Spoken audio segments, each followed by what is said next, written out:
Well, hello there and welcome back to the Thai Expat Daily Show. I'm your host, Kieran Mack, as always, and delighted you've been able to tune in with us yet again. Now, before we do get into today's show, don't forget to like this video, subscribe to the channel, and give us an old share on social media if you can. If you like listening to us on podcast players, there's a link down below in the description where you can find about 20 different podcast players that we're available on.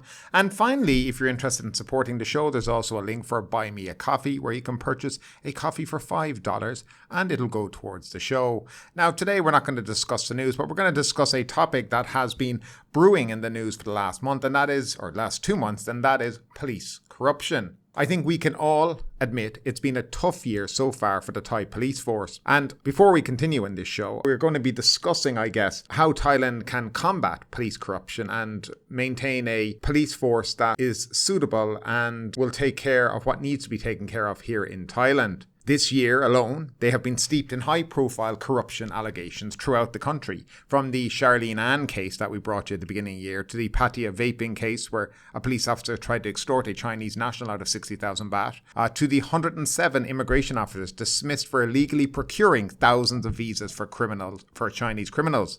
Last year, we had the killing of a drug suspect at the hands of senior police officers in Khon Kaen, and to update you on the child trafficking case in Patong that we brought you in the last show, 5 senior police officials in Patong police station have been removed from duty after a raid on a bar in Bangla Road saw 6 underage prostitutes taken into protective care and 2 women charged with child sex trafficking. So that is where we are, and this show, as I said, is all about how Thailand can, combat this police corruption and this rotting, this whatever you want to describe it, within the force and in general, I think, throughout society here at times. But police corruption has been a persistent problem in Thailand for decades. It not only undermines the rule of law, but also erodes public trust in law enforcement institutions. Therefore, it's essential to take measures to address police corruption in Thailand. Now, today we're going to talk about some strategies that can be adopted to put an end to the police corruption here in the country. Now, the first thing we're going to talk about is strengthening police accountability. Strengthening police accountability is crucial in the fight against police corruption in Thailand. One of the ways to achieve this is to establish an independent police complaints commission. The commission should have the power to investigate complaints against police officers and recommend disciplinary action or sanctions against those found guilty of corruption. The commission should be independent of the police force and should be comprised of members who have no affiliation with law enforcement agencies. This will ensure that the commission is impartial and free from influence or pressure from the police. In addition, the commission should be adequately funded and staffed with trained investigators and legal professionals who have experience in investigating and prosecuting cases of police corruption. The commission should also have the power to subpoena witnesses and evidence and to conduct hearings and trials. Another way to strengthen police accountability is to establish a system of performance evaluation for police officers. This can be done by setting up a system of regular, transparent performance evaluations that take into account ethical conduct, public service, and human rights. Police officers who consistently perform well in these evaluations should be rewarded with promotion and commendations, while those who fail to meet these standards should be subject to corrective action or disciplinary measures. The Thai government should also establish an independent police ombudsman to provide oversight and to investigate allegations of police misconduct. The ombudsman should be empowered to conduct independent investigation, make recommendations for reform, and hold police officers accountable for their actions. Moreover, to strengthen police accountability, the government should encourage the participation of civil society organizations in the monitoring and evaluation of police performance. Civil society organizations can play an essential role in ensuring that police officers are held accountable for their actions and that their performance is in line with ethical and professional standards. Now, moving along to the next point, and that is another very serious one, and one that's very relevant, is police recruitment. Improving police recruitment and training is a crucial step towards combating police corruption in Thailand. The recruitment process of police officers should be made more rigorous and transparent to ensure that only the most qualified and ethical candidates are selected. One of the ways to improve police recruitment is to introduce background checks that verify the criminal history, financial records, and personal background of candidates. This will weed out candidates with a history of criminal behaviour or those who are vulnerable to corruption. The recruitment process should also include integrity tests that assess the candidate's ethical and moral standards. The training of police officers should also be improved to ensure that they are equipped with the necessary skills and knowledge to perform their duties professionally and ethically. The training should include courses on ethics, human rights, and anti-corruption measures. Police officers should also be trained on how to interact with the public in a professional and ethical manner. To ensure that the training is effective, it should be conducted regularly and should include ongoing professional development opportunities for police officers. The training should also be evaluated regularly to identify areas that need improvement. Furthermore, the Thai government should encourage the recruitment of a diverse pool of candidates to ensure that the police force is representative of the communities it serves. This can be achieved by removing any discriminatory barriers to entry by actively recruiting candidates from unrepresented groups. Now, moving along to the next kind of step that needs to be looked at is promoting transparency and accountability in police operations. Promoting transparency and accountability in police operations is crucial in the fight against police corruption here in Thailand. One of the ways to achieve that is by introducing measures that ensures that police operations are transparent and subject to public scrutiny. One of the ways to promote transparency is by introducing measures that require police officers to wear body cameras during their operations. The footage from these cameras can be used to hold police officers accountable for their actions and to identify cases of public misconduct. The footage can also be used as evidence in investigations and trial, thereby promoting transparency and accountability in police operations.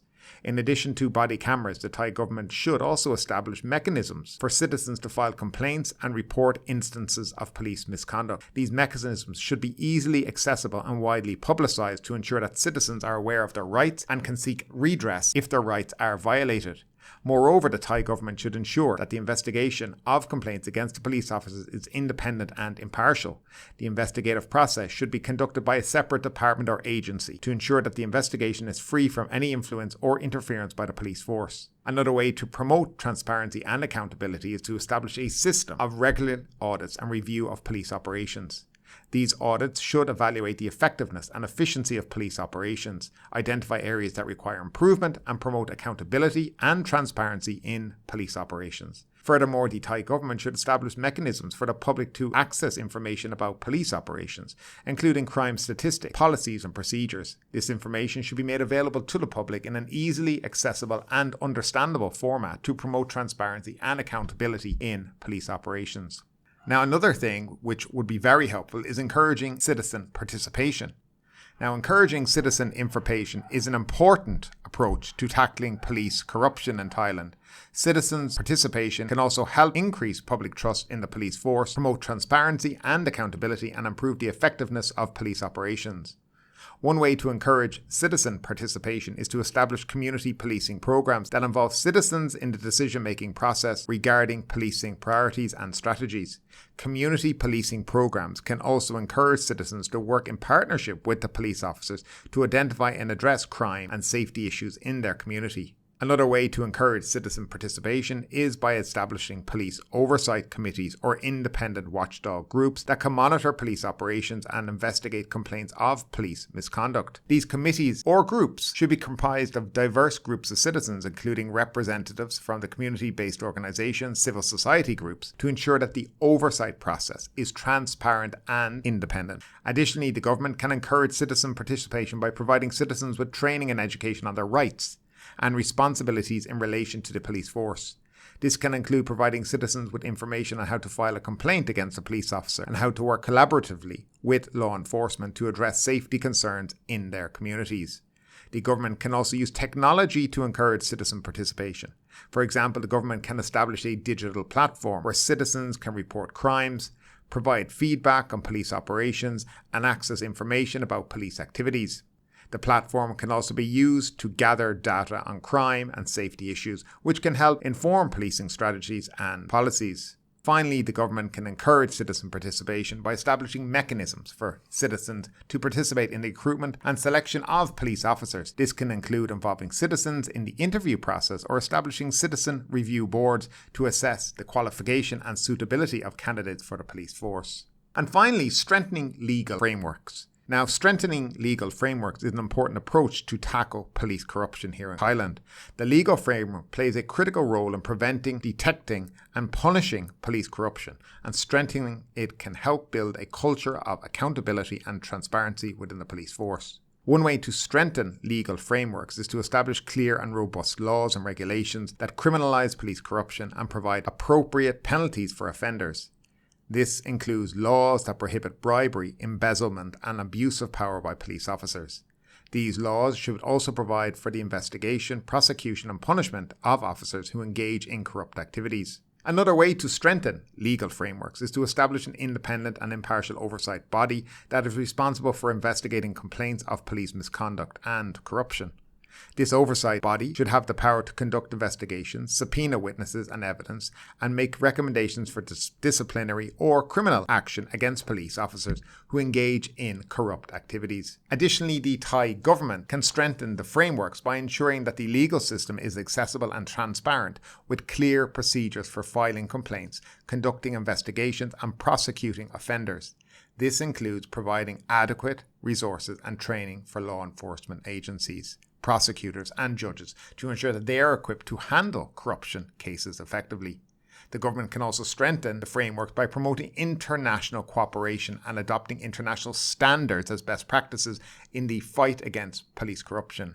This includes participation in international anti-corruption initiatives and signing international treaties that require cooperation in the investigative and prosecution of corruption cases. Finally, they can strengthen the legal framework by engaging civil society organizations and other stakeholders in the process of developing and implementing anti-corruption policies and strategies. This can help ensure the legal framework reflects the legal and perspective of the public and is effective in preventing and combating police corruption. And that's a wrap. And we're going to bring it home. After examining various approaches to tackle police corruption here in Thailand, it's clear that there is no one-size-fits-all solution. It will take a multifaceted approach that involves a combination of strategies, each reinforcing the other to effectively combat the issues. We need to start by acknowledging that police corruption is a real problem that needs to be addressed head-on. People cannot sweep it under the rug or turn a blind eye to it any longer. It's time for the government to take bold action and implement meaningful reforms that will promote transparency, accountability, and integrity within the force. This means taking steps to strengthen the legal frameworks, improving police recruitment and training, promoting transparency and accountability, encouraging citizen participation, and strengthening police accountability. These approaches are interdependent and must be implemented in concert with one another for maximum effectiveness. It won't be an easy road, and it will certainly take time, effort, and resources to make real progress. But the alternative for Thailand is really unacceptable. They cannot allow police corruption to continue to erode the public trust in the police force and undermine the rule of law in Thailand. So let's roll our sleeves up and let's hope the Thai people get to work. It's time for them to come together as a society, put their differences aside, and work towards a common goal. A police force that serves and protects the public with integrity, professionalism, and respect for human rights. Thank you for joining me today. I appreciate, as always, your support. Don't forget, if you agree, disagree, if you have your own ideas on how police corruption could be tackled here in Thailand, I'd love to hear about it down in the comments section. As always, I read the comments. I don't always reply to them, but I do read. So once again, thanks for tuning in, guys, and we'll see you again on Monday morning. But ultimately, with this story or anything else that stood out to you today, I'd love to know your thoughts in the comments down below. Because yes, this is a news show, but it's also a conversation. Now keep that conversation going. Make sure you like this video, subscribe to the channel, share the video, and do all the good stuff that does help that YouTube algorithm. But ultimately, my name is Kieran Mack. You've been listening to the Thai Expat Daily Show, and we will see you next time.